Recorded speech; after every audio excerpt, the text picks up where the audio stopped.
Okay, we're now going to implement the solution to the box model, the two-box model for the thermohaline circulation in Matlab. So over here I have a file, I called it thc.m for the thermohaline circulation, and in there I will code up the function f thc of time and u will be the state of the system. So x will be u1 and y will be u2. So it's convenient to pack the two variables x and y into a vector and passing it to the function. And then t will be the time. For the steady state case, we'll never use this time variable, but it's good practice to have it there if later I want to modify it so that I can include time-dependent freshwater forcing, for example. The variable is already available. Okay, so I'll put some instructions here.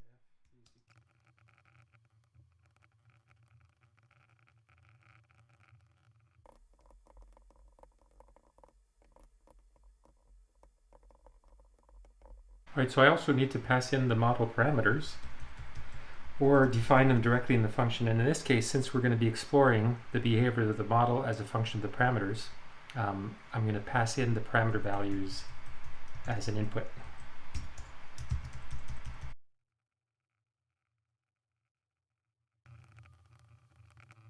Alright, so this is the two-box model equation written as a Matlab function with three inputs: time, which doesn't get used right now for the steady state case, u, the state variables written as a column vector, and p, the set of model parameters also written as a column vector with the three parameters, with the first parameter being alpha, second one mu squared, third one p bar, the mean freshwater flux. And then the output is written also as a column vector, same size as u, a 2x1 column vector with the time rate of change of x and y. And then I'm going to write a little script in which we're going to use to integrate this equation forward in time. So I'm going to call it two-box.m. Alright, so let's pick in some typical values. Alpha is equal to 3.6 times 10 to the 3. Mu squared is about 7.5. P bar is 1. And then these get put into a vector. Alpha, mu2, P bar. Time is 0. I'm going to set x and y both to be 0, so u, or maybe x, is equal to 0, y is equal to 0, u is equal to x and y. And now I can call my function if I want to get the time rate of change. So that would be u dot is equal to thc tup. And let's see if it works. So here it gives us what the time rate of change is of the x variable and the y variable. So like we've already discussed before, if we're going to time step this forward using, for example, the Euler forward method, we have to make sure that our time step is sufficiently small for stability. And we can calculate what that is in this case. Right? If we neglect this part for now, we just look at this alpha, which is a very big number, then an Euler forward scheme would be x at n plus 1 minus x at n minus, or is equal to minus alpha x at n. And rearranging, I have x at n plus 1 is equal to 1 minus alpha times x at n. And so I want, times dt, of course, times divided by dt, and here times dt, minus dt. And so time stepping this will cause repeated multiplication of this term. So I want this to be less than 1. So I want delta t times alpha to be less than 1, and that means that delta t must be less than 1 over alpha. Right, and alpha is a big number, which means my delta t has to be small. So I'll pick dt to be 0.1 divided by alpha. And now I can start integrating the equation. Remember, time is non-dimensionalized by the diffusive time scale, which is 219 years. So dt equal to 1 would correspond to 219 years. So let's see how big our parameter is. 2 box dt. So dt times 219 years. So let's multiply that by the number of days in a year. And it's about 2 days. So we have a time step about 2 days. All right, so we're going to run it, let's say, for 1,000 years. So 1,000, that's about 5 diffusive time scales. So while t is less than 5, u is equal to u plus dt times thc, t, u, and p. This would be the Euler forward scheme. And at every time step, we're just overriding the existing u with the new state. Increment the time. T is equal to t plus dt. And then we'll plot. So every 100 time step, we're going to plot the state with a blue triangle for the temperature and a red square for the salinity. So it's easy to remember. Square starts with S like salinity. Triangle starts with T at temperature. All right, let's run it, see if it works. 2 box. I guess a triangle, it doesn't work. So let me help. There, colors, square, triangle is a wedge.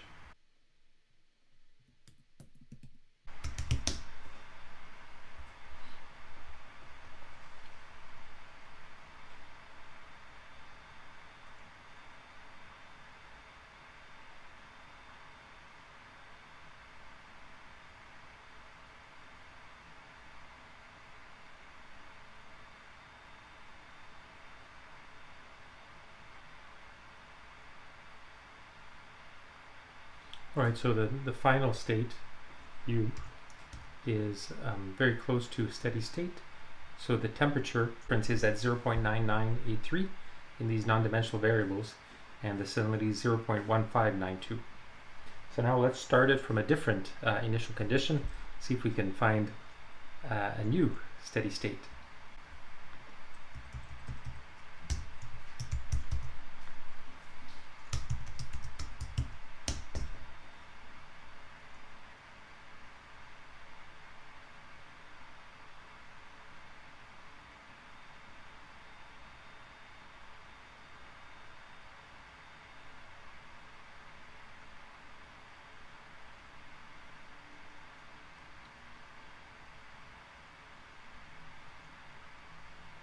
So it looks like it's settling down on a different equilibrium state, one where both variables are very close to 1. So this is an example of what's called multiple equilibria. Now, what we'd like to do is explore how these different equilibria may change as a function of the parameters. And so it's kind of tedious to have to run the model over and over for trying different parameters. For example, if I want to change p bar, to change it to, let's say, 0.2, and I run the model again,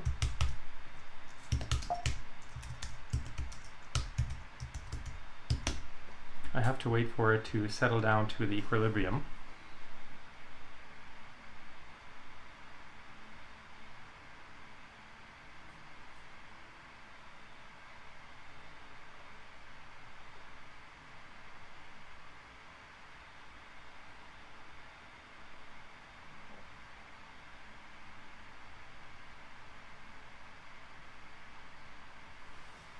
And then if I want to see if it would be different if I started from the different initial condition with the 0, 0 initial condition, see if I still get multiple equilibria with a different p bar, I have to run it again.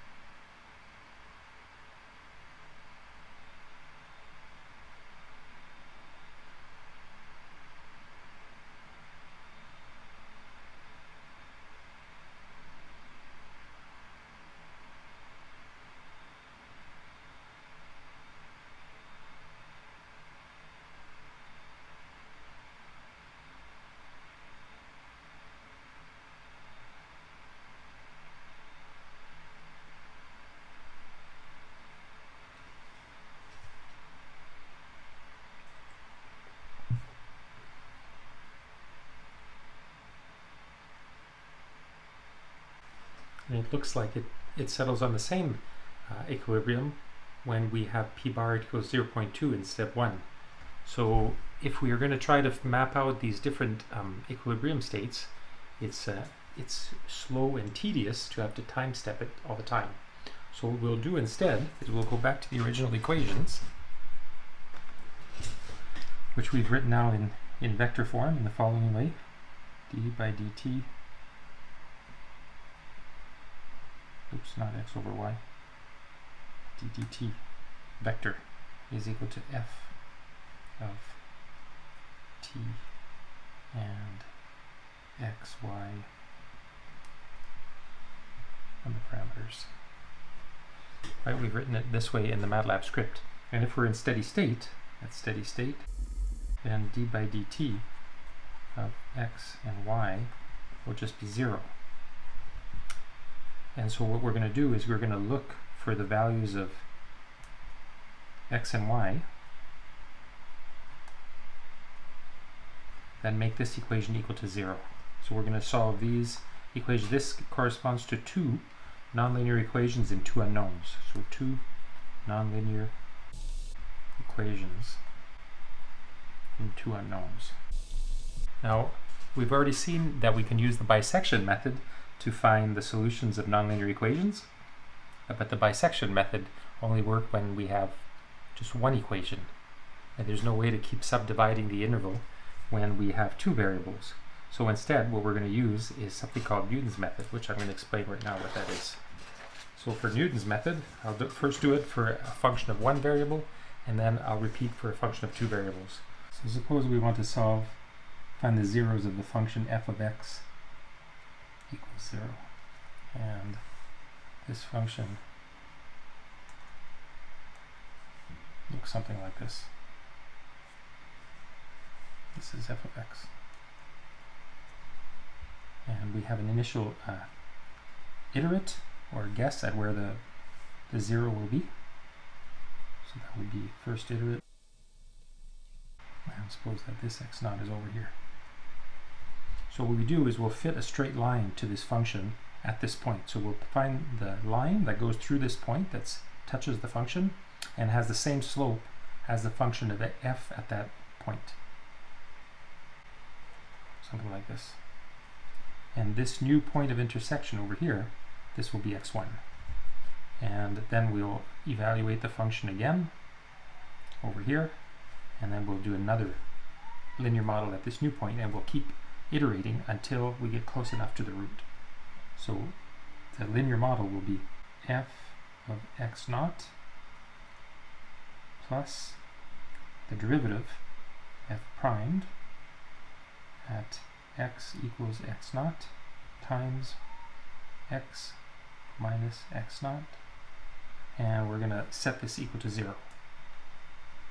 So this is like the Taylor expansion truncated to first order, keeping only the linear terms. And from here we can solve for x minus x naught. So x minus x naught is equal to minus f at x naught divided by f primed at x equals x naught,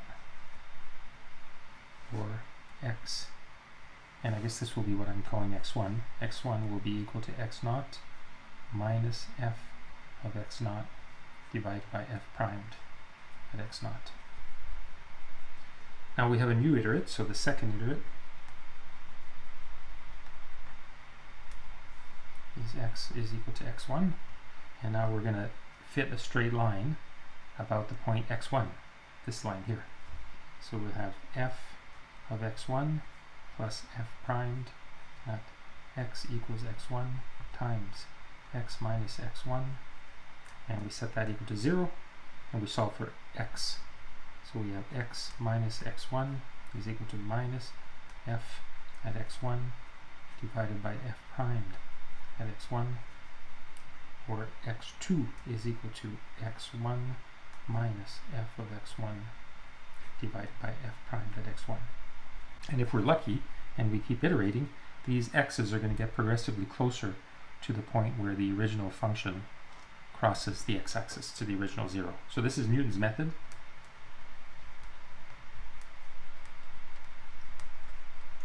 for a scalar function. Now we're going to do the same thing, but for a function of two variables, x and y, and we want this to be equal to 0. At the same time, we have f2, x and y, and we want this to be 0. Now the two-dimensional analog of the Newton's method for the scalar variables is the following. Suppose we have an initial iterate, x and y equals to x naught, y naught. So this is the initial guess or iterate. And we will linearize these functions. So we'll have f1 evaluated x naught, y naught, plus the partial derivative of f with respect to x evaluated at x equals x naught times x1 minus x naught plus the partial derivative, this is f1, partial derivative of f1 with respect to y this time at, and this is y equals y naught also, at x equals x naught, y equals y naught times y1 minus y naught. Set this equal to 0. And then for the second function, we'll have something analogous, f2 of x naught, y naught, plus df2 dx evaluated at x equals x naught, y equals y naught, times x minus x naught, plus partial f2, partial y, x equals x naught, y equals y naught, times y1, this should be x1, minus y naught, equals 0. So these coefficients here, these partial derivatives evaluated at x naught, y naught, these are all known coefficients. So this is really two linear equations and two unknowns. And to make it a little bit neater and easier to understand, let me include these new variables here. Delta x is equal to x1 minus x naught, and delta y, y1 minus y naught. Then this becomes f1, f2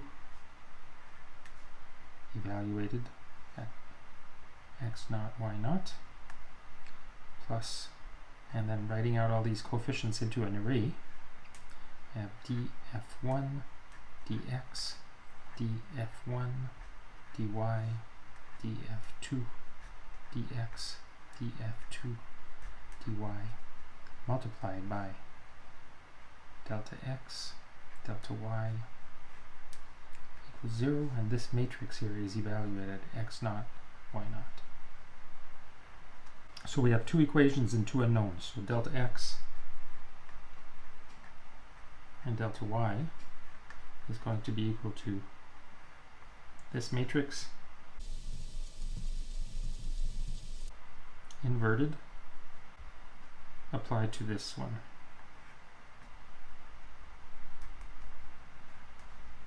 With a minus.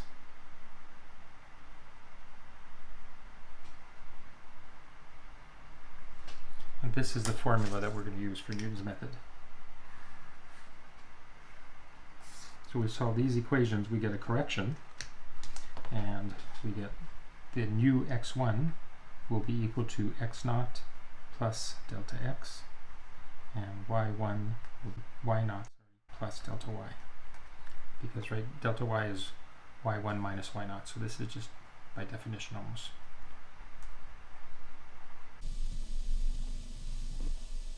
So to find the steady state, we're going to have to be able to compute these partial derivatives.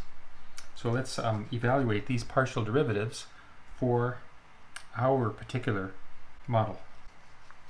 All right, so we want to evaluate the Jacobian of this expression. So our f is just x dot y dot, which is equal to minus alpha x minus 1 minus x times q of x and y, and I'll define q of x and y in a little bit, p bar minus y q of x and y, where q of x and y is this expression, 1 plus mu squared x minus y squared. And let's compute the partial derivatives of q first, because I'll need them in a little bit. So partial q partial x is equal to 2 mu squared x minus y, and partial q partial y is equal to minus mu squared x minus y times 2. And so if now I compute partial f1, partial x will be minus alpha minus q of x and y. That's the derivative of x, and then using the product rule, minus x times partial q partial x. So then I'll simplify. This becomes minus alpha minus q, which is 1 minus mu squared x minus y squared, minus x times dq dy, which is 2 mu squared x minus y. And then df1 dy is going to be minus x times dq dy, which simplifies to minus x times minus 2, so plus 2 mu squared x minus y. Then partial f2 partial x is equal to minus y dq dx is equal to minus y times 2 mu squared x minus y. Finally, partial f2 partial y is equal to minus q of x and y minus y times dq dy, which is equal to 1 plus mu squared x minus y squared with a minus q minus y times dq dy, then becomes a plus 2 mu squared x minus y. And so I can use these expressions, this one, this one, this one, and this one, to compute the Jacobian of my system of equations. So it's convenient to add that to our THC function. So what we'll do is we'll pass out two outputs, f, and then the Jacobian matrix f with respect to u.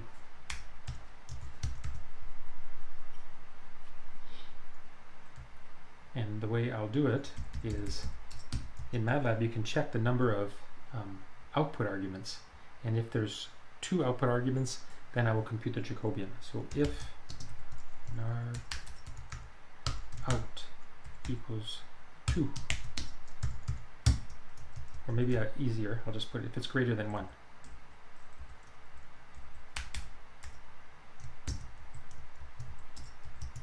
Then we compute the Jacobian. So f1 x is equal to, I guess I can compute dq dx q x is equal to 2 star mu 2 star x minus y. Q y is 2 or minus 2 star mu 2 star x minus y. And f1x is then minus alpha minus q minus x star qx. f1y is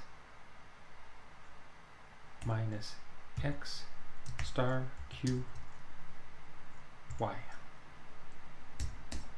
f2x is minus y star qx. f2y is minus q minus y star q y.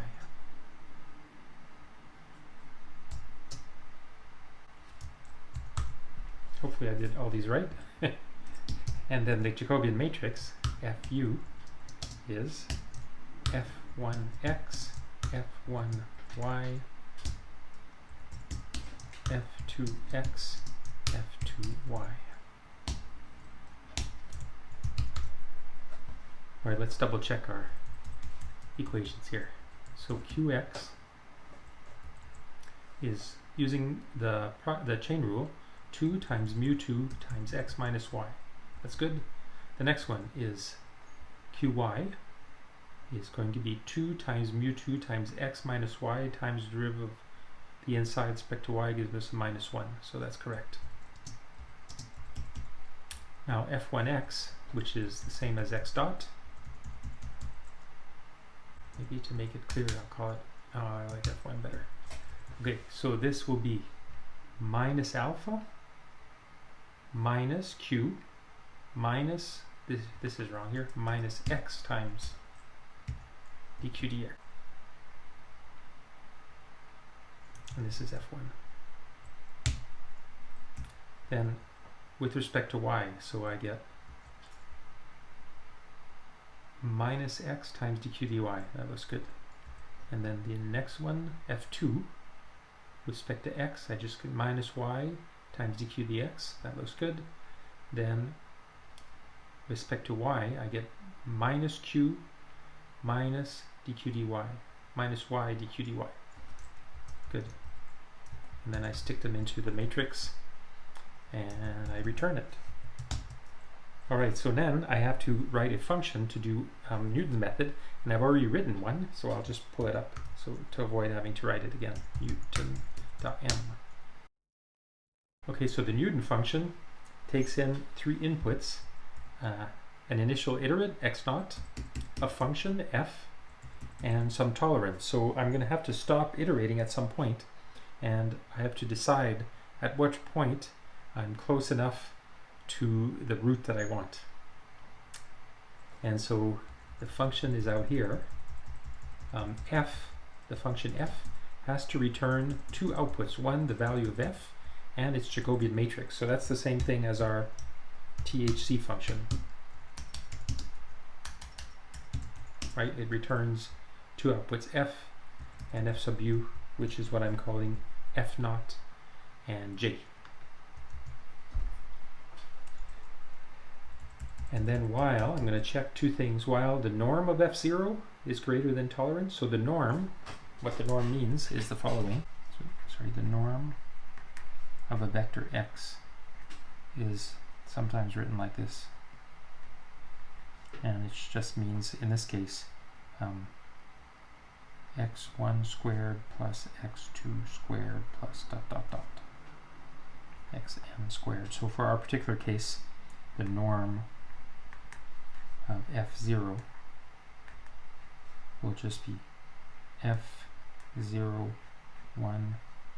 squared plus f02 squared, because our f0 has 2 components. Alright, so remember Newton's method involved, I have to do minus the Jacobian matrix inverted, which I do with the backslash, applied to f evaluated at x0, y0, which is what I'm calling f0. And then my new iterate is x plus dx, right? X plus dx. And once I have the new x, I can re-evaluate the function to get a new f0 in a new Jacobian matrix. I can increment the iteration number count. Remember, that started at 0. The iteration number is 0. And it's going to keep iterating up until I reach maximum. So it'll stop if it takes more than 50 iterations. So Newton's method has no guarantee of converging. And so I'm only going to iterate 50 times. If it goes through and does 50 times without stopping, then I'm going to return to flag 1, and I'm going to send it right down a warning that Newton's method did not converge. Otherwise, I can return the value of x along with the last Jacobian and this flag. Alright, so let's try it out. So if I go back to my toolbox, in addition to time stepping the first time through, I'm going to try Newton's method. So initial iterate is u0 is equal to 0, 0. Let's just try 0, 0. And then I'm going to try Newton's method. So it'll work like this.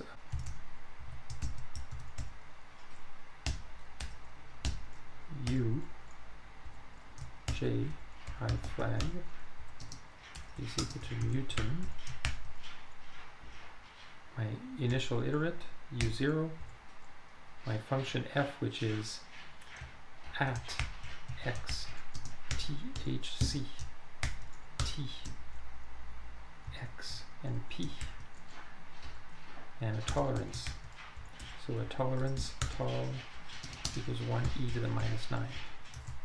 Alright, so this Matlab function here is I'm creating a function of x out of thc, which is a function of tx and p. So t and p will be fixed to whatever value we had at the end of this, so it won't change. It'll just remain fixed. So let's try it out.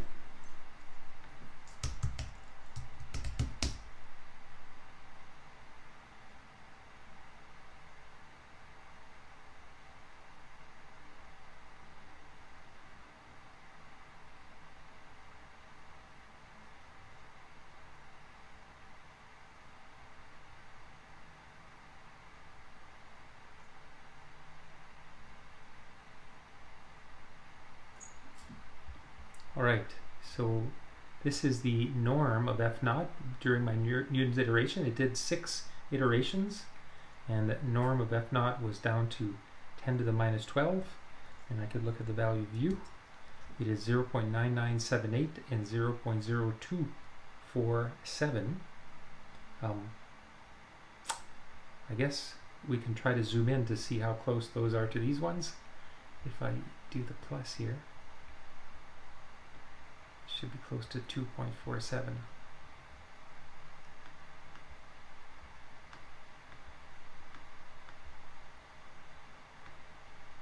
Right, it's fairly close to that.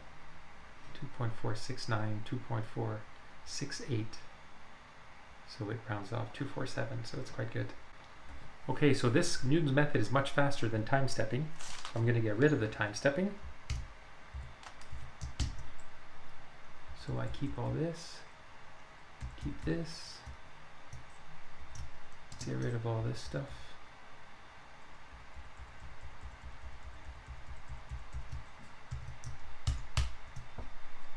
And then try my toolbox again.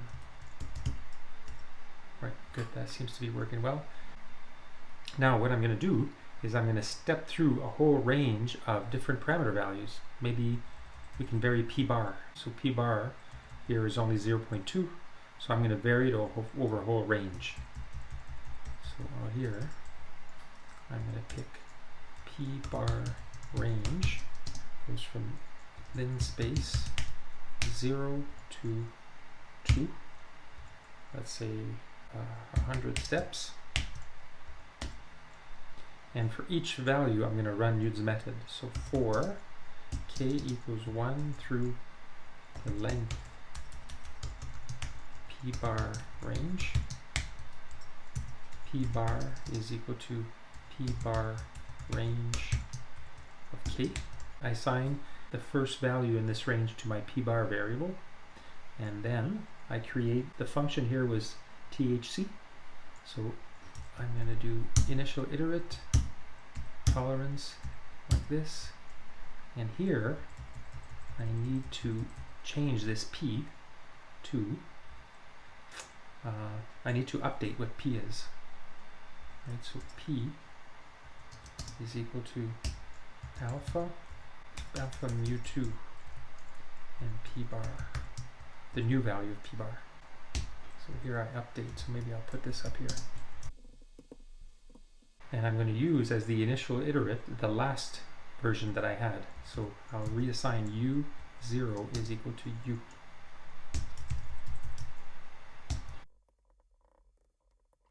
Alright, so I go stepping through each time I compute in u, so I should maybe store all these solutions. So u is equal to zeros 2 by, let's use n equals 100. Alright, so I'm going to take 100 steps for p bar to go from 0 to 2. And at each value, I'm going to compute the steady state using Newton's method. I guess I could just put my initial iterate right in here. So u of k, no, u colon k. And I'm going to assign this temp, and then I'm going to say u of colon k plus 1 is equal to the temporary value. And so hopefully it converges. Alright, so let's see how this works. And then I'm going to find all the steady state solutions without time stepping, just using Newton's method for p bar ranging over 0 to 2. And then I'm going to plot at after each iteration the value of p bar and the value of the salinity. u2, comma, k plus 1 with a red square.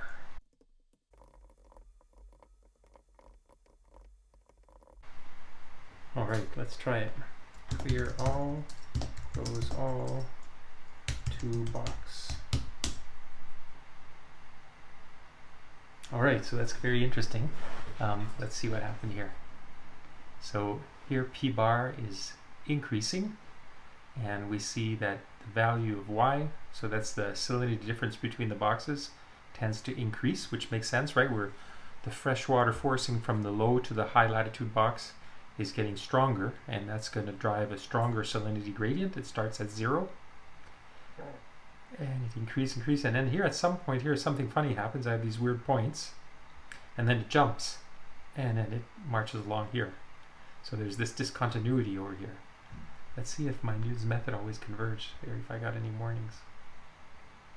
Yeah, so here it said warning, method did not converge, and presumably that's probably one of these points over here. Let's see what else we have. Warning, did not converge again. So I'm going to run it again, but this time if it doesn't converge, I'm going to plot the points in blue. So I can check that because I have the flag, right? So tab if I flag equals, so what's the default? Newton control as I flag. If it's 0, I think everything's good. Yes. If I flag is 0, then it worked okay. If I flag is 1, then my Newton's solver didn't converge. To box.m. Yeah, if I flag equals 0, then I plot this, and else, and then I'll do the same thing, but I'll plot it in blue.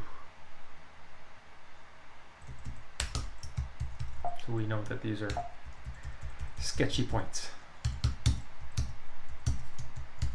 Alright, let's try again. To box.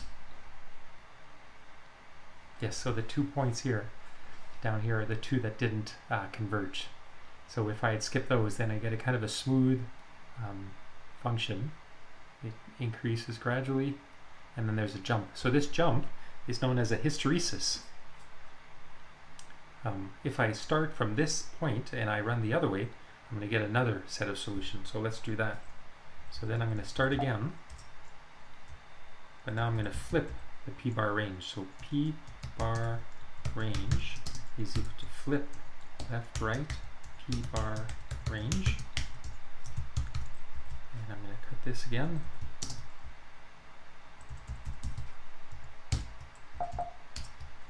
this, and I'm going to make this twice as long, 2n. And so the first time I'm increasing p bar from 0 to 2, and then I'm going to go back from 2 back to 0, and I'm going to go from the length of p bar range plus 1 all the way to 2 times p bar range, and I'm going to keep adding the new solutions as I march back, retracing the solution to see what happens. Minus n.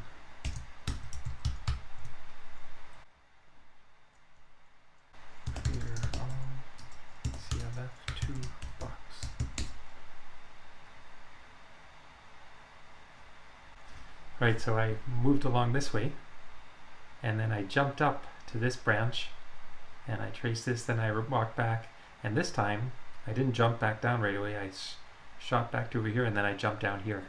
And this is an example of a hysteresis. Now in reality, what's going on is that the solution branch does something like this.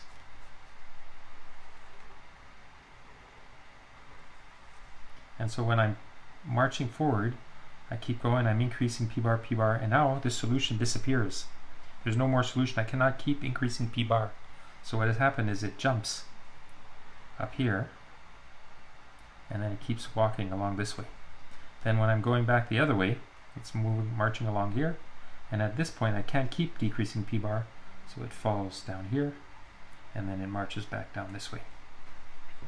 And this is called a hysteresis. These points over here, this one and this one, are known as saddle node bifurcations, and that's not a very nice name.